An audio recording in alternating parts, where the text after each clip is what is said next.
Very good evening. Welcome to the Who's Left podcast, a show about Indiana politics, history, and culture from an unapologetically leftist perspective. My name is Scott Aaron Rogers. I'm broadcasting from Bloomington. So, on tonight's special Monday edition, a conversation we had originally scheduled for a couple weeks ago. We had a monkey wrench thrown in our plans then, but now, as promised, I've got former Republican Indianapolis Mayor Greg Ballard waiting in the wings. I've got a lot of questions for him, so I will spare you the long intro. But real quick, if you care about independent progressive media, we could use your help. We don't paywall content. We don't charge candidates for interviews. We certainly don't have billionaire benefactors. We refuse to hide important information behind paywalls in the middle of a political crisis, even to our financial detriment. So please, if you find value in this work, go to progressiveindiana.net and subscribe at the paid level. It's only $5 a month or $50 a year to help us build the infrastructure that will pop the right-wing media bubble in this state. And while a paid subscription is the best way to help us grow and sustain this project, you can help in other ways by liking and sharing on social media, commenting, leaving reviews, providing feedback, and forwarding our content to your people. Get us when you can. Mostly, we just want you here in this community of Hoosiers dedicated to making this state and its government work for all of us, not just the elite few. Please join us. Follow me on Blue Sky, Instagram, and Threads at whosleft.us and on Facebook, TikTok, and YouTube at Who's Left. Progressive Indiana Network's handle is the full spelled out name on most sites, but on Blue Sky and TikTok, it is PIN Indiana. Please help us grow with a follow wherever you're at. Tell the others. Let's build a radically democratic Indiana together. Now, without further ado, our guest this evening, former Indianapolis Mayor Greg Ballard. Mr. Mayor, welcome. Thank you, Scott. Appreciate it very much having me tonight. I really appreciate you being here. It is an honor to have you. And let us go ahead and begin. So, first, for the folks that maybe don't know you, we have viewers in northern Indiana and southern Indiana that might not necessarily pay attention to Indianapolis politics. And for the kids out there that don't necessarily remember your term, introduce yourself. Okay, that's a great way of putting it. Greg Ballard.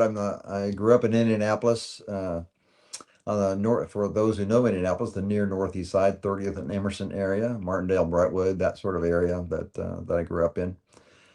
Went to Catholic schools primarily when I was growing up. My dad, who worked on the lower end of Eli Lilly for a long time, was crippled in his early to mid 30s with severe rheumatoid arthritis that they didn't know what to do with back then that they do now. So he had a very difficult life until he died in his early 70s. But he worked three jobs to put our family through schooling, and so we were lucky in that direction. In that way, it was kind of funny. The way he did this was he used to play fast pitch softball at Englehart Stadium. That may mean nothing to the people that are listening here, but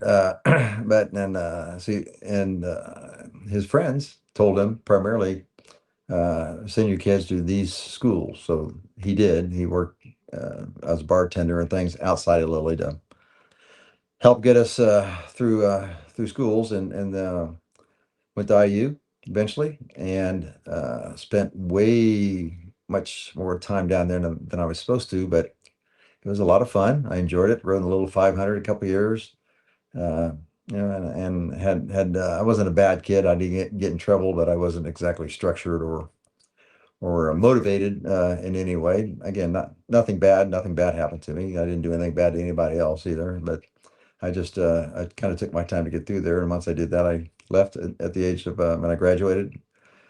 At the age of 23, I joined the Marine Corps and was active duty Marines for 23 years. Time in Desert Storm. Met my wife, Winnie, a naturalized citizen from the Philippines. I met her out in California. We've been married 43 years now, so that's kind of worked. That's been okay. Hey, and congratulations. And then came back home. I retired out of my last duty station in the Marines was actually Stuttgart, Germany, and I'm very fortunate because very few Marines get to Europe. And I was able to get to Europe, working on the plans for the European Command, which is the highest level of U.S. military in Europe, and good duty station for my kids who were 11 and 12 when we went there, 14 and 15 when they came home, and 6 years after I got out in 2001, I'm elected the mayor of Indianapolis, and the rest is kind of history. So spent 8 years as the Republican mayor in a Democratic city. Did pretty well there. Had popularity ratings in the 70s when I left, but I decided to move on at that point in time, and been working nonprofits, been writing books. I got 3 books out, and been doing things like that since I got out. And then this came along, which I assume you're going to want to talk about quite a bit. So I am going to want to talk about that quite a bit, and so let's talk about how this is going to work tonight. I am a Democrat. I am a progressive Democrat. Why am I talking to the former Republican mayor of Indianapolis here? Yeah, it is a shock to no one that I because I am said not. yeah, because I said yes.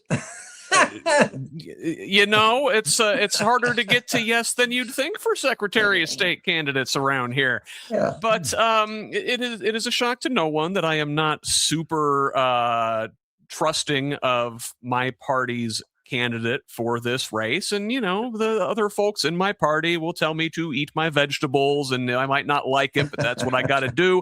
I'm still not convinced that those vegetables aren't Taco Bell lettuce. So I want to talk to everybody and figure out, hey, could the former mayor here be a potential band-aid for a couple years until us Democrats can try again?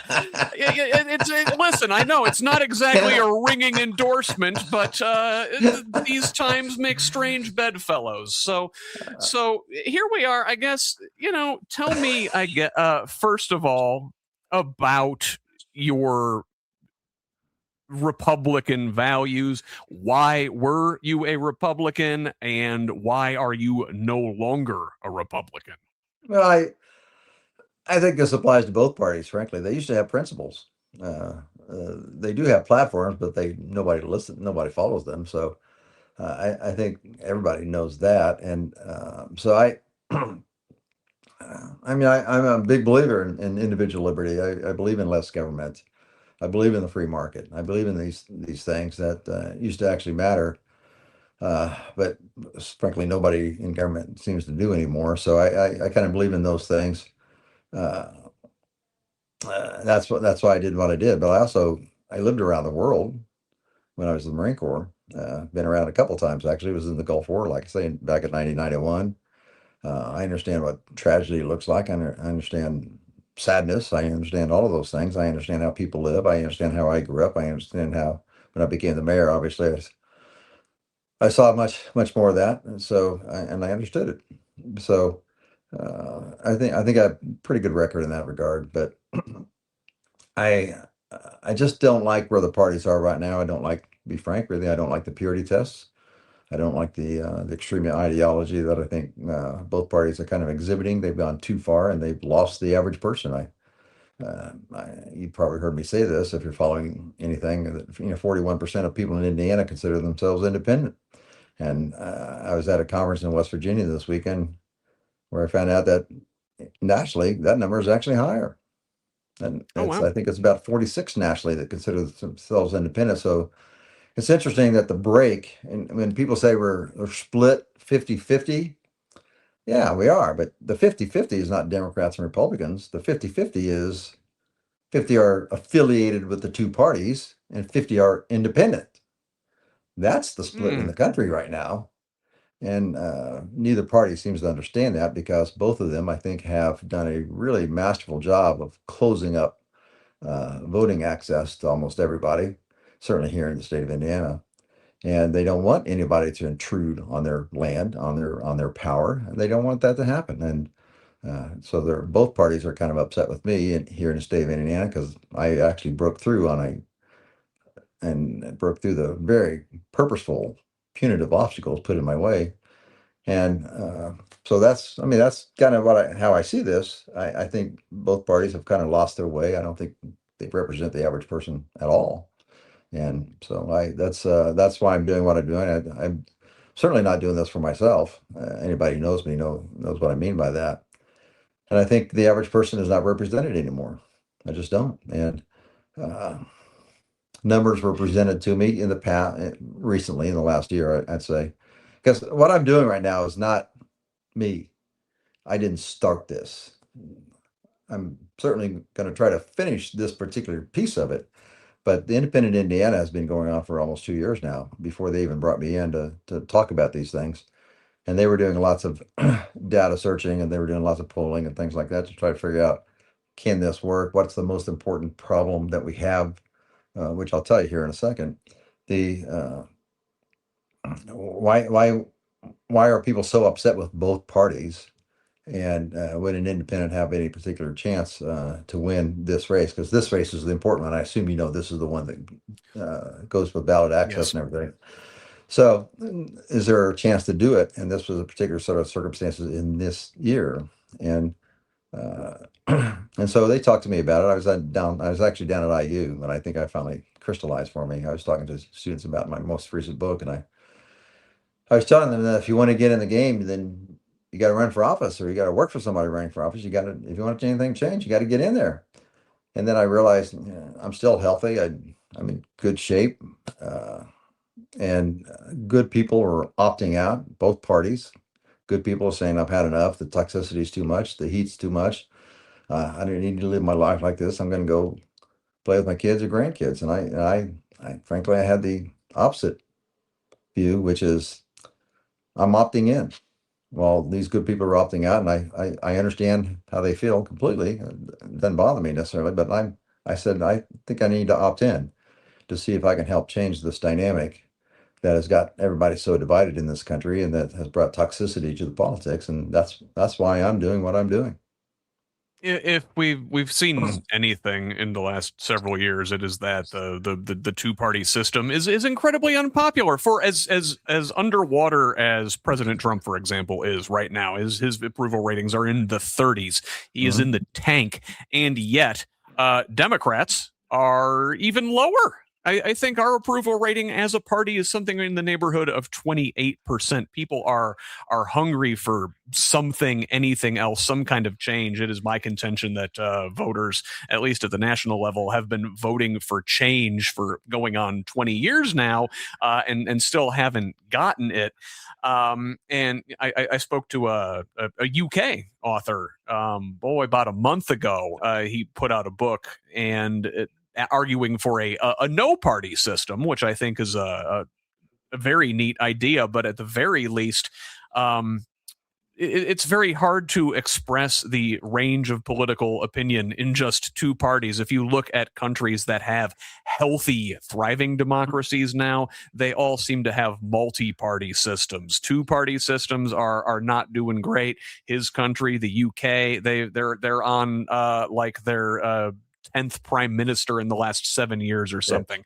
It's a mess there. It's a mess here, and whatever we agree or disagree on this issue or that issue, I think the vast majority of Americans just want more options.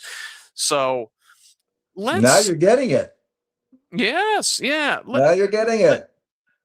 So, but you were a Republican for a long, long, long time. Did you have a what finally put you over the edge? What was the final It's funny you say straw? that because I don't know if James, you know who James Briggs is, the Yeah. The Indie opinion Star guy for the Star. opinion So he writer. wrote an Yeah. article. He wrote an article about me and said I was the most progressive mayor Indianapolis ever had, which I thought was holy cow. That's quite the headline, and the article was really good. So uh, I wouldn't say I jumped off the edge. No, sir, that's not. You have to understand.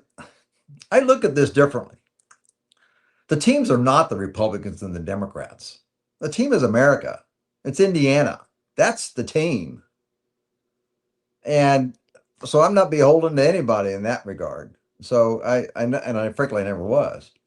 But you and others look to the Democrats to say I got to make a better America through this team over here, and the Republicans are saying I got to make America better over here. And I'm suggesting to you that can't be done anymore. I mean, you said it yourself. You said it yourself.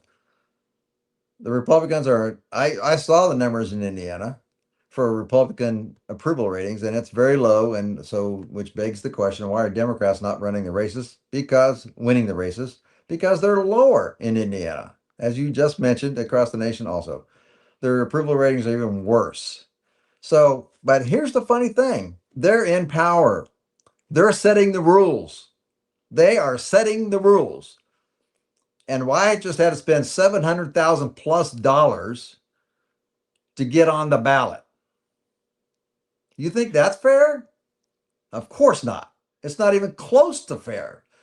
You can go to Kentucky, Ohio, and the ballot requirement is like 5,000 or 10,000 or some almost nominal number compared to what I had to do. But Hmm. they're in power, and they don't want anybody to mess with it. I mean, you Now, saw the yeah, nominee winning the Republican convention, and his victory speech said, we need to close the primaries." So what does that mean? That means he wants 10% of the people to be able to vote within Democrats and Republicans, to vote within their respective clubs, their little exclusive clubs, and the 90% of the people have to pay for it. That's what that is. And that it's that nothing that is else. what that is. And they want us to pay for it for their exclusive clubs to get their people in, and they want to maintain their power. Indiana Republicans throughout the state. You got Indianapolis, the northwest corner. Okay, and you want to maintain all of that. Okay, I get it, but you're wrong. This is America, and this is Indiana. This is not Republican and Democrat, and no one can get in there. One in five registered voters can actually run in the state of Indiana. 1 in 5. Holy And that cow. is, yeah, based on the requirements that you have voted in your party's last two primaries, and Yeah, and yeah, all of the that. primaries as it are, they have very low turnout. So you've already got a very small subset of the population choosing the candidates. Max Engling, the Republican nominee, wants to narrow that even further, as you said.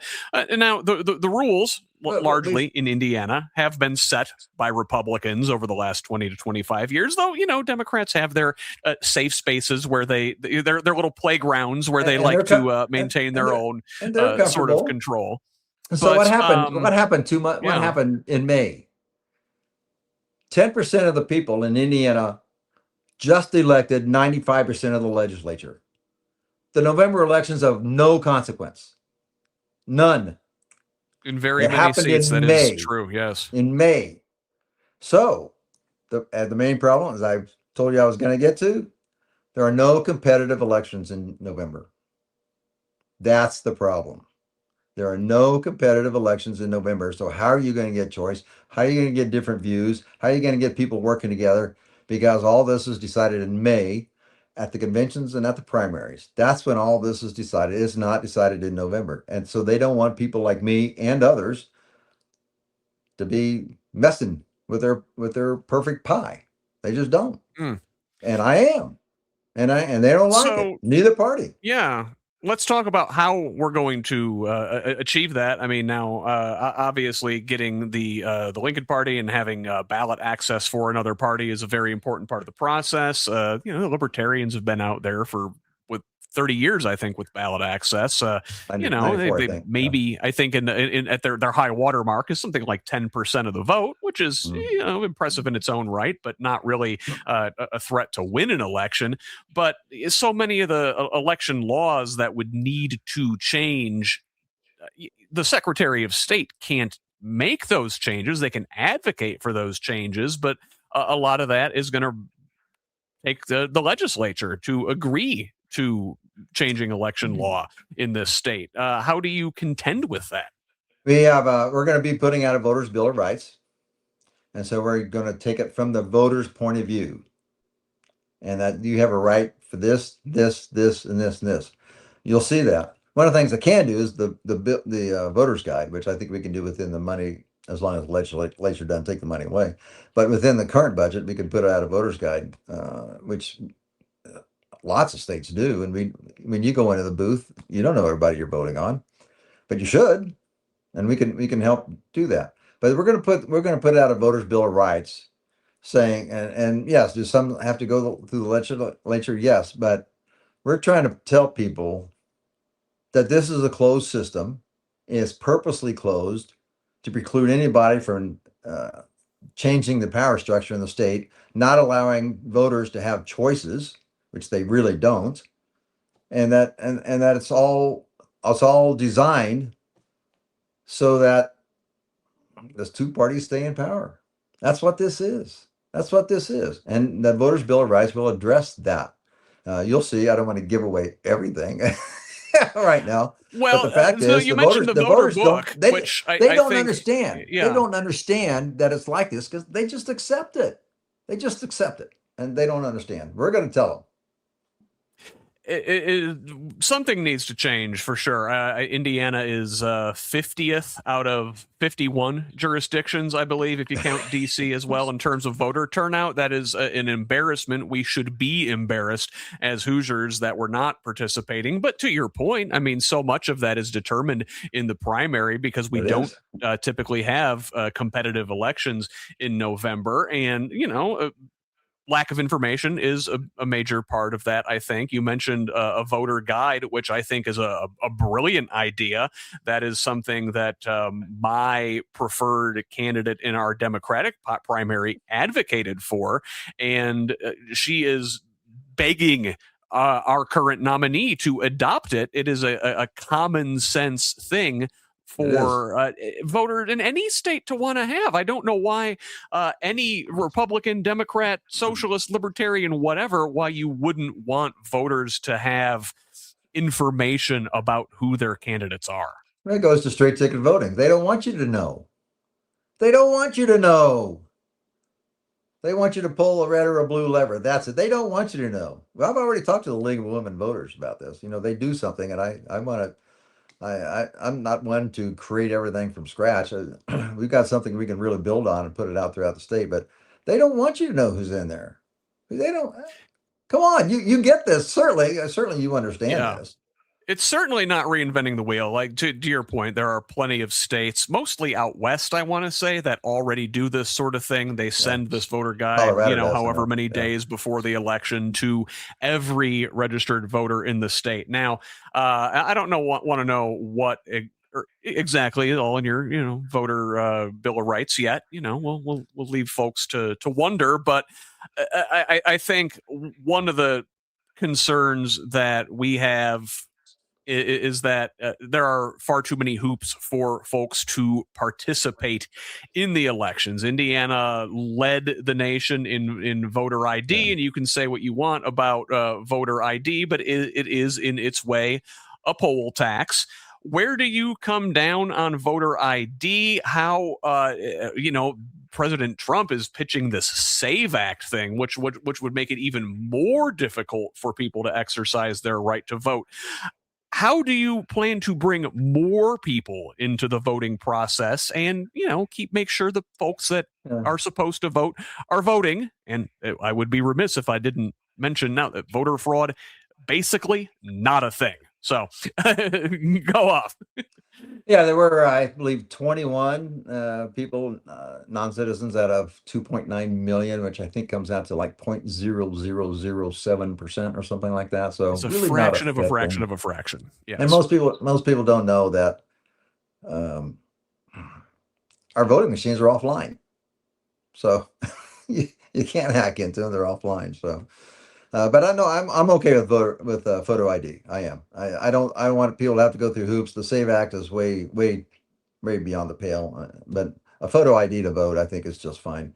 Get your voter registration card, have a photo ID. I think that's fine. I think most people are there, and I kind of agree with that. Now, and again, I don't think any of us would argue that you shouldn't need a photo ID to vote. But there are folks, typically people of color, rural folks, people of less means, have a hard time getting a photo ID at times. You have to take time out of your day to go to the BMV. Indiana's BMV does a remarkably good job, by the way, so I'm It not going is. to crap Yeah. on them. Right. They'll get you in and out pretty quickly, but still, you have to go. You have to take time. It does cost money. What about and again, this is something out there that the state legislature would probably have to do. It's not something the Secretary of State could do. But should we be offering voter ID at no charge at the very least? I think that might be something to look at, but like I said, I don't have any problem with photo ID. I don't have any problem with that. But if we can look at that at no charge, I think that's fine too. But um, I want to make it easy, but also you need to make sure that people are who they say they are. I realize there's not much issue with that. I get that. I mean, and I think so much of this is I don't know what the word to use, just over the top. It's just too much.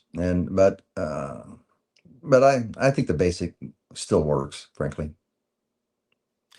Yeah, and we don't have to belabor the point about some of the details of these. Now, I want to talk about the state of our voter rolls. Now, the current Secretary of State, Diego Morales, who has been unceremoniously shipped off the ballot by his Republican colleagues. Now, you do know why he's off the ballot, right? Well, because he was going to lose, because he had a is poll. notoriously corrupt and would likely have lost come November. And Yingling is a unknown quantity without all the baggage. He was going to lose because I'm in the race. He wasn't going to lose in a two-person race. That was not going to happen. He was going to be the nominee in a two-person race. I'm in the race, and they finally found the poll or conducted their own poll. We already saw a poll that he was going to lose in a three-person race. So that's why he's out of there. And notice that it happened at the last second. If I'm not in this race, I'm guaranteeing you Diego Morales would have been the Republican nominee. I don't think I could argue with that. I mean, there's certainly that Republican brand loyalty here in Indiana, and I argue with this. I argue with Democrats about this. And, you don't have to share internal polls or anything. I've only seen the one, and it was back in like March, where you were very competitive in a three-way race with points of the leader. with Bay and Morales. I don't know if we've seen any new polls since they swapped out Diego or anything, but who are you taking votes from? I think both parties were pretty adamant in the beginning to get me out of the race. The Bay folks came at us to, hey, can you please not do this? Please don't do this, like three times or so. And certainly the Republicans don't like me doing this. But to be frank with you, lots of the Republicans know exactly why I'm doing this. I have a lot of good friends, both sides of the aisle. Frankly, when I was the mayor, I worked with both sides of the aisle clearly, and I think I would have won a third term pretty easily in Indianapolis. But Republicans know why I'm doing this, and quietly, lots of the people at the Republican convention, I know they're voting for me. I mean, I know they are, and lots of people are going to do that, and I think that's true of a lot of Democrats too. They won't say it. They won't say it in my ear like the Republicans will, but I know they will, because I had a very good reputation in Central Indiana. Like I say, my numbers when I left the office were in the 70s. The approval ratings were in the 70s, and so I have a good reputation here. And so I think that's why the Bay folks wanted us out of there, because they were afraid I would take a lot of Central Indiana votes away from them. So, and I actually find that very interesting, because it is my assertion that I don't think a Democrat can win this race without you in it. I think there's some merit to that argument, but I'm not in here to have one of those guys win. I'm here to win. I'm not, come on, right? I mean, if you look at my history, when I was in 07, I knew when I started that race, I was 30 to 40 points down, and I knew I was put out there as cannon fodder. I knew that completely. But you never really tell a Marine you can't take that hill. And I just kept going and kept going and kept going. And, he's outspent me 20, 30 to 1. But I just kept going and trying to find a way to break through, and I did. And I think that's what you're going to see here. We'll see what happens. But I'm okay being dismissed. I'm okay being the underdog. I'm very comfortable in that position. But I'm not here to help either one of those guys win. I'm trying to win myself. Let's talk about plans for the office a little bit. We mentioned the voter guide and the voter voter administration. The voter rolls is kind of how we got on Diego. Now he turned over. President Trump demanded all of the states' unredacted voter rolls near the beginning of his term. Diego Morales was first in line to say, "Here you go." Now other secretaries of state in other states, mostly Democrats, but some Republicans as well, said, "Hey, hold on. These things are administered at the state level. The federal government doesn't have any business having the state's voter rolls." Would you have turned over our voter rolls to the federal government? Of course not. That's ludicrous. The what they did was terrible. It's a federal government. It's not a national government. National government doesn't tell us what to do. Federal government has there are federal rights. There are state rights, and elections belong to the states. It's just the way it is. I'm just. Republicans used to believe in privacy, right? Used to. Again, one of the principles, right? They don't anymore. And they're giving our voter data to the federal government, for God's sake. They're giving our personal data to the federal government. Okay. It's not very small government. Yeah. It seems silly to me. And of course, we all know what the federal government can do with sensitive information. It's not all kept under wraps. I mean, there's a reason they wanted that information, right? Come on, let's be clear about this. There's a reason those guys wanted that information, and Diego just handed it over to them. Yeah, without second thought. Very disappointing, but typical for Diego Morales. But let's talk about some of the other aspects of what the Secretary of State does. It's not just administering elections and voting. You also handle business registration, and it is my understanding. I've used it a little bit. I don't have to interact with the site a whole lot on the business end, but the InBiz website is living in 2001. The campaign finance website is probably living in 1997. They both need updated badly. Do you have plans to update our websites and bring them into the 21st century? So this is so funny. Early on we made it. I'll say we made a couple errors. I would suggest you it was something different because we needed a password to get into the state election system, if you will, and somebody was on vacation or something, and we couldn't get in there. I mean, so we put out a couple days late. It's so antiquated compared to where it should be. It's just silly. And I don't know why it's like that. I have no idea why it's like that at all, but it is. And the business there's a few things in there. Obviously, registration businesses. I've registered businesses there. It's actually pretty simple to do that. But it helps what the farmers do to help them get their loans, their seasonal loans, to make sure they do their things. Also, that part has to be running well. All of those things matter, but it's the website and the internal workings digitally are just terrible. And I hope that the legislature after this election figures that out, because it's been why bad. Is it the way it is? Is it that the legislature has not appropriated funds to do this, or has it just not been a priority of the Secretary of State's office? That's a really good question. I would suggest that the Secretary of State probably knew that it needed to be updated, and the state legislature, as they go through their budget cycles every 2 years, I just can't do that. I just can't do that. That's probably what it is, but we're gonna make it a priority, obviously, because it's just ludicrous how it is right now, and a lot about Indiana needs to be updated, obviously, but the Secretary of State's website and the inner workings of it, wow, it is amazing. It is amazing. It's just terrible. Yeah, again, living in 1997. I use the campaign finance site a fair amount as someone who researches that sort of thing. It's functional, but it is way more work than it needs to be. It makes me wistful for Netscape because it very much looks like look like it was made for that sort of thing. That's a throwback. The kids aren't going to get that one. Yeah, half of your audience doesn't even know what Netscape is. So, Let's talk about a little bit of our concerns. My Sure. concerns Okay. as a progressive Democrat. Can I be comfortable with getting on board with somebody who was a Republican until very recently? And let's talk about your time as mayor a little bit. And so Sure. as a progressive, listen, I identify as a socialist, but I definitely am someone who believes that public goods should remain in the public domain. You did spend a fair amount of time, and this has been a bipartisan effort. So I don't want to pin it all on you. Mayor Peterson and Mayor Hogsett have done the same thing, but privatizing public goods.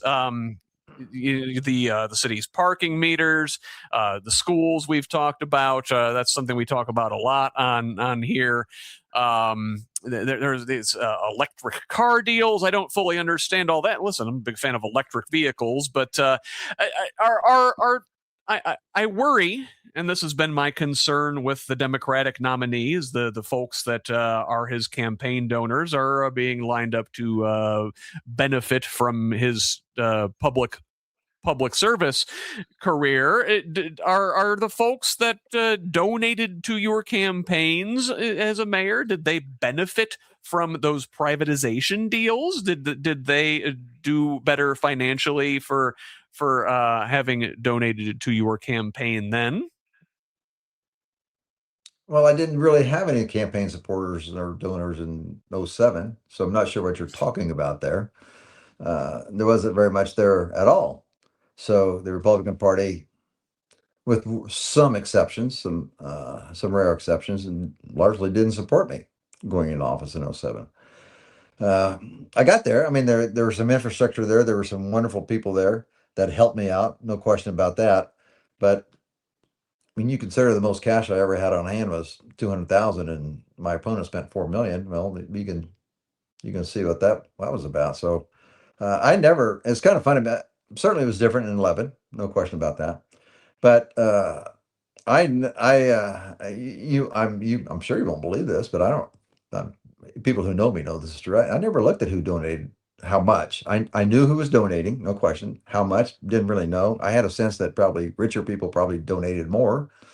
But when we had deals, no. In fact, there's one prominent gentleman who I'm not going to mention his name. I don't want to get close to his name, but he came to me and says, "You're the first in 11." He said, "You're the first person ever I've donated to a political campaign.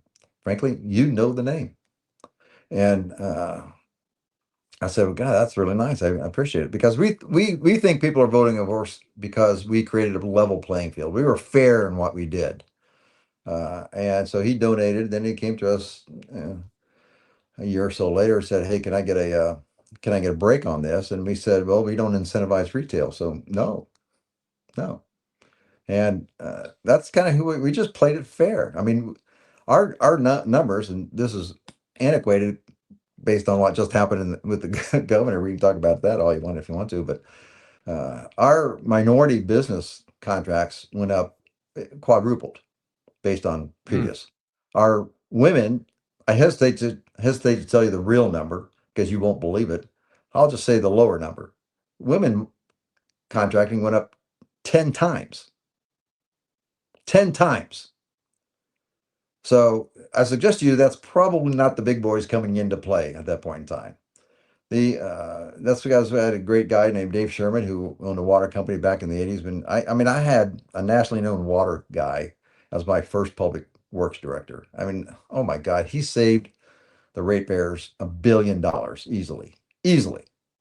And he was big on minority and women contracting when he owned his business, and that was now my public works director, the first one. So I mean, you can say that, but I mean, I do have different opinions on this because I know that lots of Democrats want everything to be in the public domain. I understand that conceptually. I'm not sure I agree with it because I look at the taxpayer dollar as value for the dollar. And Steve Goldsmith used to have a saying that if you look in the yellow pages, remember the yellow pages?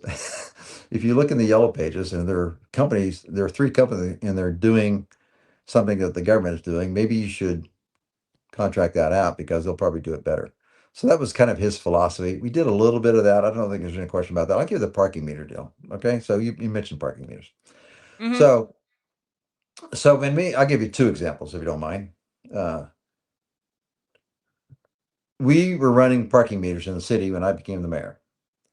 We were netting about $330 a year, $330,000 a year. That's what we were netting. All right. Cities, governments are not innovative by nature. Would you? I assume you'd agree with that. I probably was, but by nature, not so much. People look at these things differently. So we're netting. We've got salaries, and we got retirements, and we got insurance, and we got infrastructure. We got all these things to worry about. Netting $330,000 a year.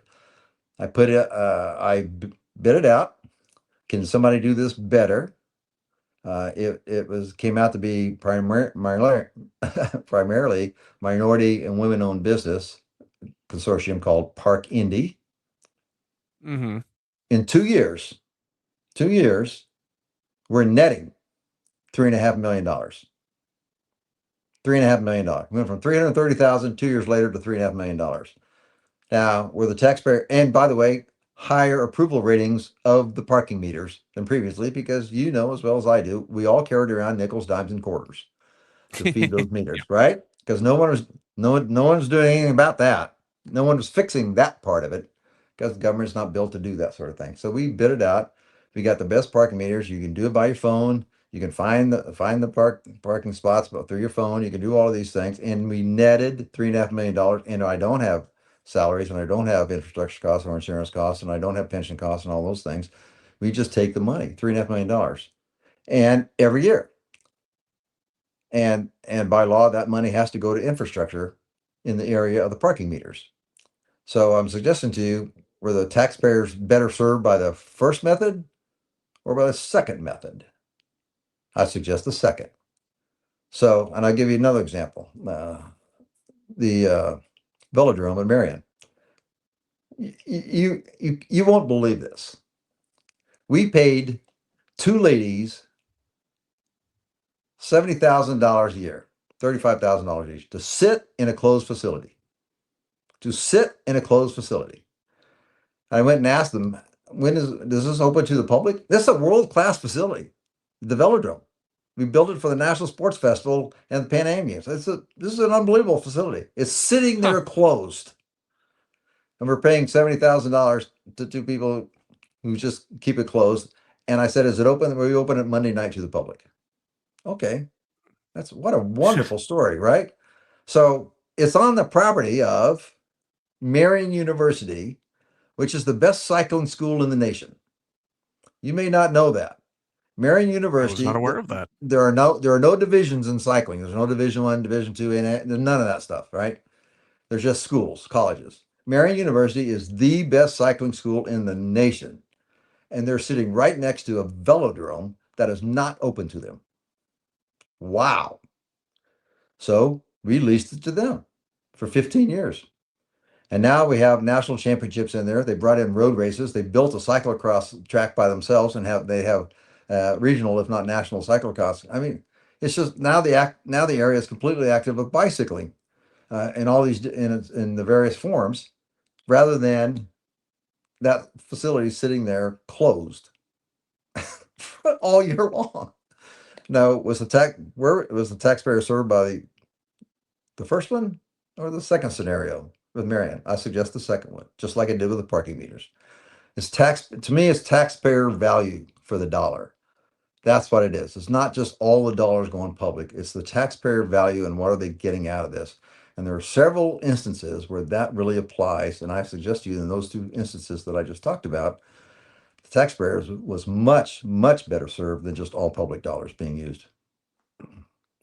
Fair enough. So I guess I want to talk about transparency. You very much pitching yourself as sort of a transparency candidate here for the Secretary of State's office. There were a couple times when you were mayor where you were maybe accused of not always being totally transparent in some of the dealings with the contractors and whatnot. I understand the criminal justice center was put up for bid, and there were just a few vendors that were maybe selected ahead of time, and the Indiana Public Access Counselor ruled a couple times that you withheld your administration withheld public procurement records. During this Secretary of State's race, there was a little bit of shenanigans around falsified signatures, and I understand when you hire folks to go out and gather signatures, that's a thing that happens can happen. with everybody who has to get with everybody. That happens with everybody. We had one guy. Yeah, okay. And then we caught it and moved on. Yeah. And then with the rebuild Indy thing going back to 2011, the engineering firms that were bidding on this project gave a couple $100,000 to your reelection bid, which accounted for a pretty substantial amount of your fundraising, and that was flagged as something to keep an eye on by a political scientist at the time. So I guess I just want to make sure that we're getting a fully transparent individual here if we were to select you as our next Secretary of State. So that's a really, because in one of the first few months in office, we updated the ethics package for the entire city, and we had lobbyists register, right? And here's another thing we did: we put all the contracts online.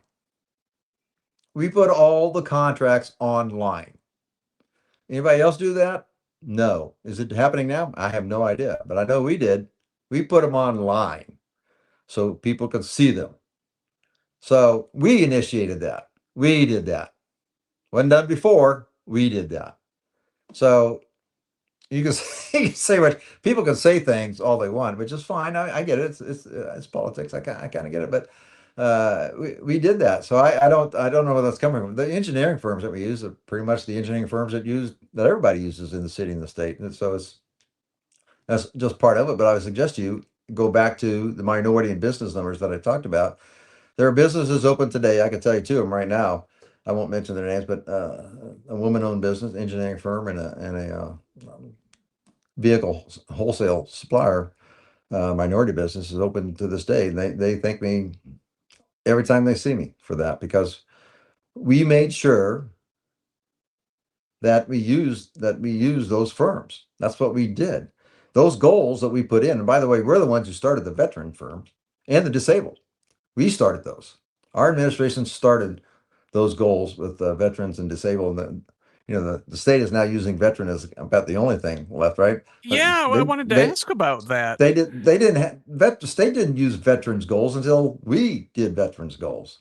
And so, and I don't know if you can speak to this. Is this something that because this is just recent, like in the last week or two, that the state basically rescinded all these diversity goals in business contracting? Right. And you might not be able to speak to it. This is probably something I would ask the Hogshead administration about. Is if the city still maintains these things, if they can be done on a they're goals. They're goals. Yeah, they're not law, they're goals. But we kind of went to those goals. We started lots of those goals, as I just told you. Why the state did that, I have no idea. I had somebody call me a couple days ago. He said, Greg, what white person was ever harmed by those goals? And I said, none. No one was ever harmed by those people having those goals, and absolutely none. And so I don't know why they did what they did. It's just that it made no sense to me. But I suggest you through Greg Wilson, a wonderful man. He went from my administration, 8 years of my administration, to becoming the executive director of the Civil Rights Commission for quite a few years. I think 7 years probably under Holcomb and others. And wonderful man. He's the one that did all this minority and women business for us. And we had outreach and all these things. So I think we were pretty open about all of that. Again, the contracts were online, so I don't know what people were saying about that sort of thing, but it's just kind of you need to build things. You need to hire people to build things, right? But we made sure that they went to the minority and women and the veteran and the disabled-owned businesses as much as possible, and we were very, very happy with what we did there. I want to stay on the money thing here a little bit. Sure. So again, one of my primary criticisms of the Democratic nominee is Sure. where some of his fundraising is coming from, and these are folks that I think Democrats should not be involved with. Now, when looking into the fundraising for the Ballard campaign and the Lincoln Party, so much of it is going through this PAC, Mhm. Hoosiers for Competitive Right. Elections, I think is the name of it. Now, I understand the financing report, the donor report for who's contributing to that won't be available till October. Right. So I don't get to come in here and say, hey, Greg, why are you taking donations from such and such person who I find to be offensive? Who is behind Hoosiers for Competitive Election? Where's this money coming from? This because it's Hoosiers primarily. I would suggest that there might be a few $100s or a couple thousand from somewhere else. I have friends who live in Texas and Arizona, so there might be a couple, a little bit of money there here and there. But it's some people didn't want their name out there at that time. That's real, and they prefer to go in that direction. They know their name's going to be released eventually, which is okay. I mean, it's not nobody's hiding anything in that regard. They just prefer to do it that way for more timing purposes than lots of other reasons. So some people put it into the Greg for Indiana campaign account, which is open immediately, and I think you'll see Mm-hmm, mm-hmm. something here happen on that very shortly too. But it's not. It's kind of standard business. I mean, it's the C4 money is different money, and everybody has it, and the governor has his own. The Republicans have their own. Senator Banks has his own. Everybody has those things going on that you can question whether that's okay or not. But right now it is okay according to the law. So you can say otherwise, but that maybe it shouldn't be that way. And I understand that. But the PAC thing is people sometimes it's timing that they don't want their name out, but it gets out eventually. It gets out before the election. You'll be able to see completely. But I don't think you'll be. I don't think you'll be disappointed in who donated to me. To be frank with you, What I'd what be I'm what surprised if I'm they were. So what I'm because it's really inferring, kind of people yeah. to it's kind of people who have supported me in the past. People who thought I did a good job as the mayor and they want to support me. It's Democrats and Republicans. It's both of them. You'll see that, but it's just some of that's timing, and that's all. There's I nothing sort of nefarious going infer on. from what you're There's nothing. saying that it's There's, maybe there's, traditional Republicans who don't want to draw the ire of their party and let them know that they're maybe supporting you and not their nominee. that's true of both parties. That's true of both parties. So I could see understand that. that. That's both parties because the Democrats don't want their name out there yet either. So let's talk about the Lincoln Party a little bit with what little time we Sure, have left sure. here. What is this thing? Is this just a vehicle for Greg Ballard in 2026? What is the long-term vision of the Yeah, Lincoln Party? Do you have a yeah, platform? What do you all stand yeah. for? Where is this thing going? If you do get more than 2% of the vote here in November, Sure. then the Lincoln Party has ballot access going forward for whatever candidates want to run as members of said party. How do you vet who those people are? Or how does one declare themselves a member of the Lincoln Party? What are y'all about? So you're suggesting there will be more voter choices, right?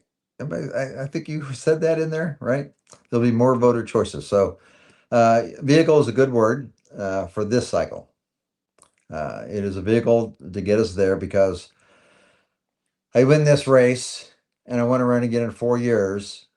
I have to go get 37,000 signatures again. I don't know if you knew that or not, but I'd have to do it again unless you create a party. That's the state law. Mm-hmm, mm-hmm. So you have to create a party unless you have to go get unless you want to go get these signatures again. And so the Lincoln Party was formed for that to get us so that we don't have to do this. But it's also because afterwards we want other people, independent minded, practical, problem solving kind of people, people you'd be proud to have into office, to be able to run for certain offices around the state without having to go through these punitive signature requirements. This is that vehicle for them. And both Democrats and Republicans have already talked to us about what happens after this election. Both Democrats and Republicans in office today, some formerly office holders, want to look at the Lincoln Party as an avenue to get back to serving because they can't do it within their own party because of the purity test and all the extreme ideology. So we're kind of that vehicle for them also. We're not throwing anybody out there. I mean, that's just not the intent. And we're not going to flood the zone across the state of Indiana. It's going to be certainly early on, it's going to be very selected races, very select people, high quality people that you'd be proud of having in office. That's what we're going to do. It's not, it's funny. Everybody asks me about the platform. It's kind of funny. The platform is to put practical problem solving people in office that you'd be proud of. That's the platform. And, people can't understand that. They want to put us in the box. They want to put me in the box, right? And I'm going to resist that all I can because it makes no sense to me. There's a whole different mood out there, not just in the state but across the country, and they're just tired of the parties. Like I say, the split in the country and in the state is not Republicans and Democrats. It's people who are affiliated with the parties and the people who are tired of the parties. That's pretty much the 50-50 split.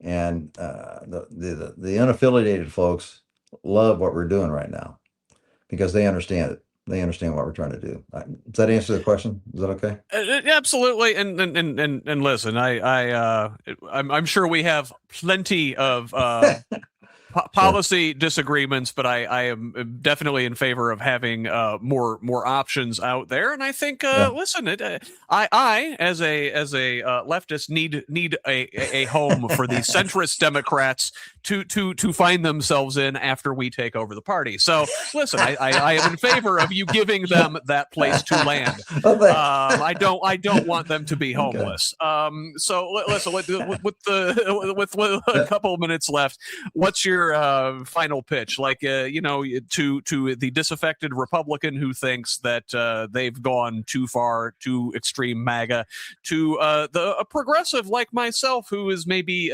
distrusting of the Democratic candidate? Why should we vote for Greg Ballard in November? Well, I understand what the Secretary of State's office is, right? And so I've got a record. This is the funny thing. I'm the only one with a record. I'm the only one who's actually done something. Everybody else is treating this like a entry-level job. I've actually got experience doing big things in my life, not just in the Marine Corps, but obviously as the two-term mayor of Indianapolis. So a Republican in a Democratic city. So I obviously governed for both sides all the time, and I always have. I mean, that's how it is, right? So I govern for everybody. I don't govern for parties. I govern, as I said in my launch video, I'm going to be your Secretary of State. That's the whole point of this, is to get away from the parties because the parties are toxic right now. And it's just not working for the average person. And we have to do better. And in the Secretary of State's office, this is the perfect place to do it. This is the perfect place to put in somebody I'm not going to endorse anybody. I'm not going to fundraise for anybody. I'm not going to donate to anybody. I'm not going to accept donations for people who are running for office. Once you're in office, this office should be independent. It should be absolutely independent. And I can guarantee you the Democrat and Republican are not going to say that to you if they even talk to you, which I assume both will not. But I'm the only one that's going to be independent in that office. They are not. They are not going to be independent in this office. I am. I'm going to serve the people. That's what I'm built to do. My whole record says that. 23 years in the Marine Corps. You can look at my 8 years as the mayor of Indianapolis. My whole record says that I serve the people, not the parties. So if you actually want to change the system, if you want good people in office, this is your opportunity to do it. Well, thank you. I really do appreciate you spending your time with us here this evening. Hang tight. I'm going to send you backstage. I would like to thank you and say goodbye off mic, but I'm going to go ahead and sign off with the people here really quick. Okay. Ballard, thank you so much for joining me here tonight on the Who's Left podcast. Thank you. All right, folks. So once again, that was Greg Ballard, the Lincoln Party candidate for Secretary of State. And if you missed any part of tonight's program, it'll be available immediately on Facebook and YouTube. Full show notes and the podcast version will publish first thing in the morning at progressiveindiana.net. You can find all of my work there, as well as that of other left-leaning Hoosier voices. We can't do it without your support, so please consider contributing to Who's Left and the wider network with a paid subscription if you're able.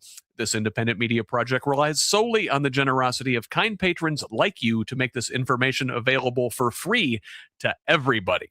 Again, that's at progressiveindiana.net. We could also really use a follow on social media at Progressive Indiana Network on Facebook, Instagram, and Threads. Please subscribe to our YouTube channel at the same handle and over on Blue Sky and TikTok. We are at PIN Indiana. I will be back tomorrow night at our usual time with another independent candidate. Sean Steele is running for State House District 65 down in the Bedford area. And of course, Sunday morning, I will be live at 10:30 a.m. with Who's Left This Week, Indiana's only progressive Sunday morning politics show. Thanks again to Mayor Ballard for a great discussion, and thank you for watching. Connect with me online at whosleft.us on Blue Sky, Instagram, and Threads, at Who's Left on all the rest. Direct message me at any of those sites with feedback, tips, ideas, and concerns, or email me at scott@whosleft. Last thing, please forward the show to a friend and have them pass it on too. Let's keep building this project and a truly democratic state, one conversation at a time. Until the next one, this has been the Who's Left podcast. I'm Scott Aaron Rogers. Love each other, Indiana.